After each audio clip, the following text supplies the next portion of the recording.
that stands out to me in looking at this. It's not just that she's back on the basketball court and it's a relief, but her speed seems to be back. We saw it on that step back three on the first day of practice, but there was a play in the day two. It's a historic moment for women's basketball because for the first time, the attention isn't just on how many points are scored, the stats, or the flashy. The focus is really on Caitlin Clark herself. She's not just coming back from injury to play. She's taking back a story that most athletes never get to control. Every time she dribbles, turns, or shoots, it's like she's making a statement, pushing back against what people in the league expect her. The most exciting player in the WNBA is back, and you can really feel the change. It's not just about how fast she plays or how well she shoots anymore. It's about her confidence, her control, and how she can take over a game in a way that goes beyond just the score. Clark is changing what it means to be dominant, not just by being strong, but by being smart, thinking ahead, and turning chaotic moments into chances. Clark's comeback has been called almost unearthly by onlookers at Team USA practice. She has added a new level of timing and accuracy to the explosiveness she formerly demonstrated at Iowa. Step-back threes no longer just fall. Instead, they surgically penetrate defenses, making defenders re-evaluate entire tactics in the middle of possession. Predictive awareness, or knowing where every defender will be before the play even starts, is used when making drives to the basket. What was formerly thought of as unadulterated athleticism has been transformed into a sort of chess battle in which every move is planned, every hesitation is penalized, and every chance is predicted. The court is now a stage under her control, a canvas on which she paints results, rather than a place where she reacts. Even while her physical comeback is impressive, her emotional recovery is as impressive.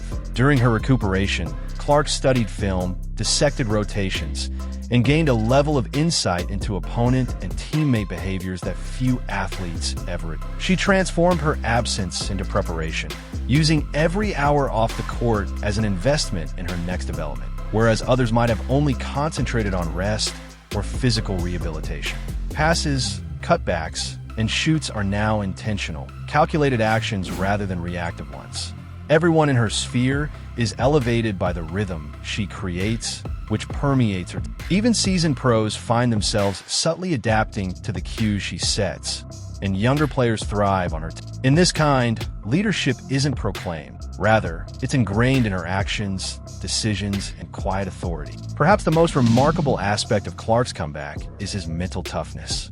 After a serious injury, recovery is rarely only physical. An athlete's every move is frequently accompanied with anxiety about being hurt again, second-guessing, and the intense strain of expectation. Clark moves without hesitancy, making disputed shots with authority, attacking drives with assurance, and avoiding physical contact. She constantly explores in practice, attempting new play combinations, probing defenses, and offering spontaneous answers that demonstrate a strategic understanding well beyond her years. Social media videos of her sessions go popular due to her total mastery, a mind, body, and vision functioning together, rather than any particular. Fans and analysts alike are astounded by the change, realizing that the genius is not just in. Yet Clark's journey hasn't been a linear ascent.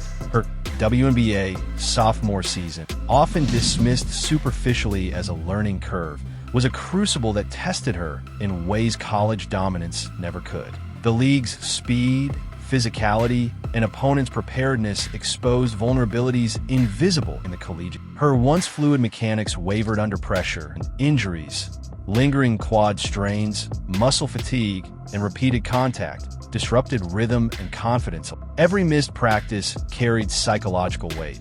Each compromised shot a reminder that adaptation at the professional level is neither instant nor forgiving. Observers saw the missteps, and the media spun them into a narrative of struggle, overlooking the subtle recalibrations and resilience Clark was cultivating behind the scenes. The public and media narrative was merciless.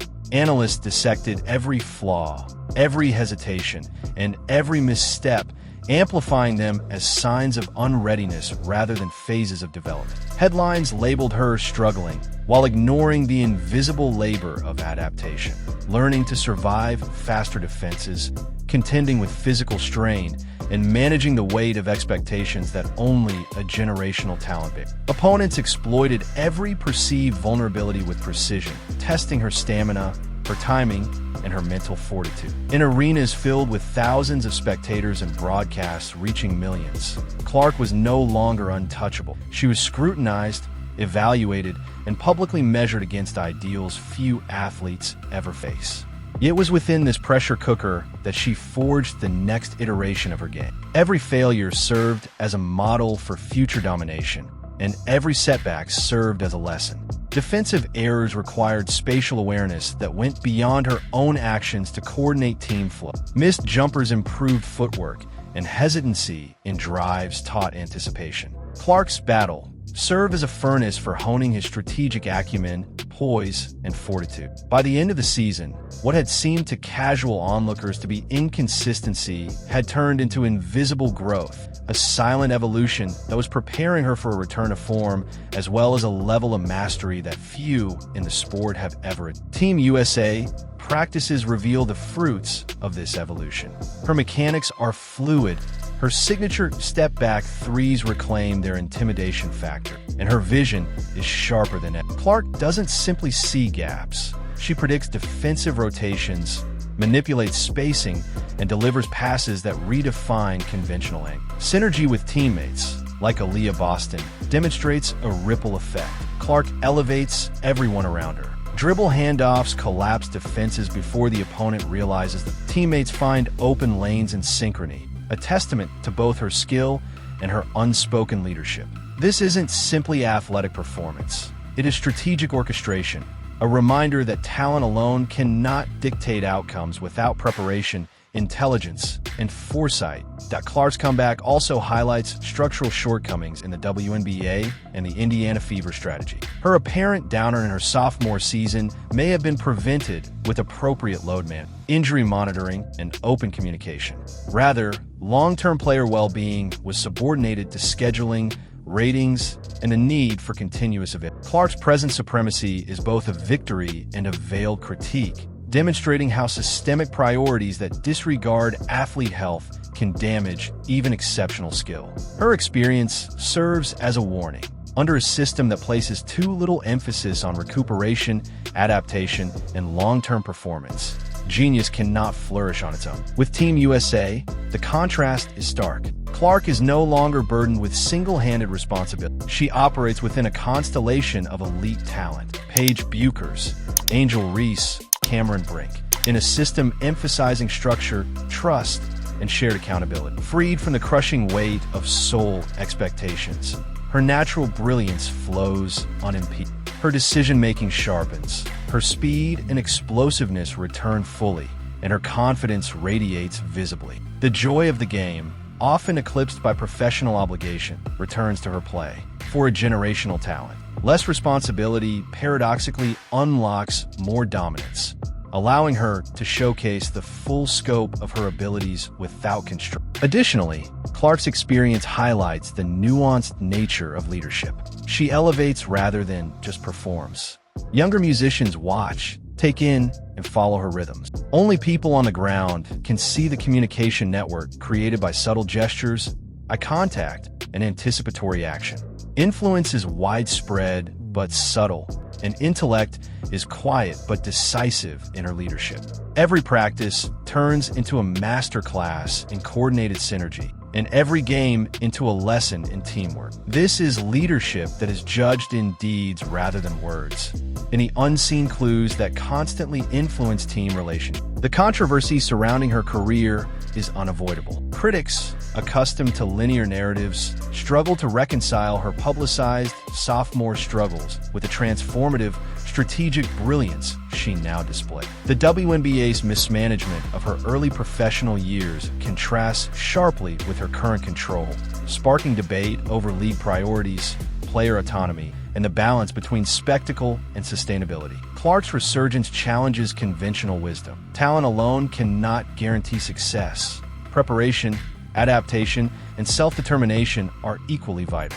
Her story forces a reckoning, not just of her personal journey, but of the structural realities of professional women's sports, where superstar athletes often navigate both the physical demands of their craft and systemic oversight that is ill-prepared to protect them. Clark's return is also a masterclass in resilience and psychological. Recovering from injury and professional adversity requires more than strength or skill. It demands the ability to internalize scrutiny, to convert criticism into actionable improvement, and to sustain confidence in the face of relentless observation. Her movements reflect this mastery. Every acceleration, cut, and shot is executed with calculated intent. Every decision informed by past failures and lessons gleaned from observation. She has transformed adversity into preparation, criticism into insight, and doubt into a source of motivation. Beyond the court, Clark's impact is increased by social media and public opinion. She is seen by fans, aspiring athletes, and commentators as more than just a player. She is an inspiration for desire, strategy, and self-determination. She shows that top performance is about mastery over one's craft, autonomy over one's trajectory, and the capacity to alter the rules of engagement within a system that is frequently resistant to change. It goes beyond score or statistics. Every well-timed pass, every deft dribble, and every choice to take or postpone a shot makes a statement. Resilience is the currency of power, and brains and preparation are just as important as physicality. Ultimately, Caitlin Clark's story is about reclaiming authority. She moves with purpose, refusing to allow anyone else's timetable, agenda, or expectations to dictate her path. Her evolution signals more than personal triumph. It signifies a cultural moment in women's basketball, where elite athletes assert influence not only through performance, but through strategic self-determination. Clark's journey embodies the inseparability of mind, body, and vision, a generational talent demonstrating that leadership, mastery, and resilience are forged in adversity and honed in intentional preparation.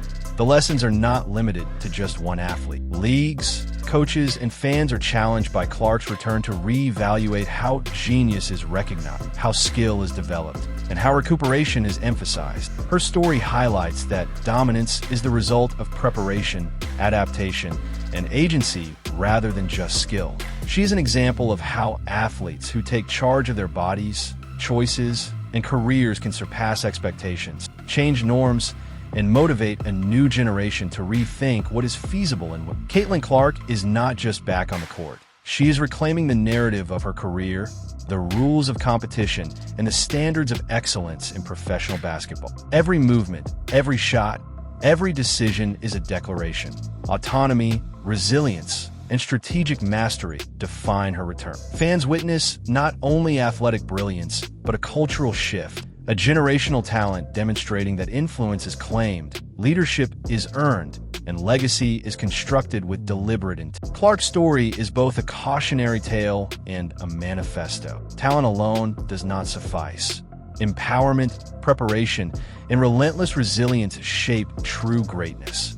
Her journey exemplifies the intersection of physical prowess and mental acuity. What many observers perceive as flawless execution on the court is, in reality, the product of painstaking preparation, meticulous observation, and an unwavering commitment to matter. Each shot she takes is informed by hours of film study, dissecting tendencies in every defender, identifying angles that escape even the most seasoned eyes, and predicting how rotations will unfold before they happen. Her dribbles are not random or instinctive alone. They're calculated probes, testing reactions, exposing weaknesses, and opening opportunities for teams. In this way, every play is both an individual statement of skill and a larger orchestration of team dynamics.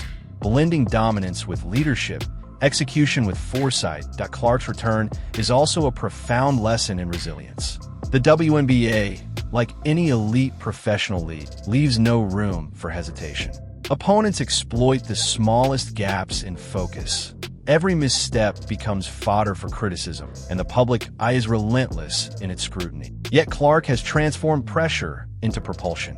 What might have been viewed as adversity, injuries, public critique, or the adjustment from collegiate to professional play has become a tool for refinement. Each challenge has honed her focus, sharpened her instincts, and strengthened her mental fortitude. Her influence extends beyond measurable statistics or highlight reel plays.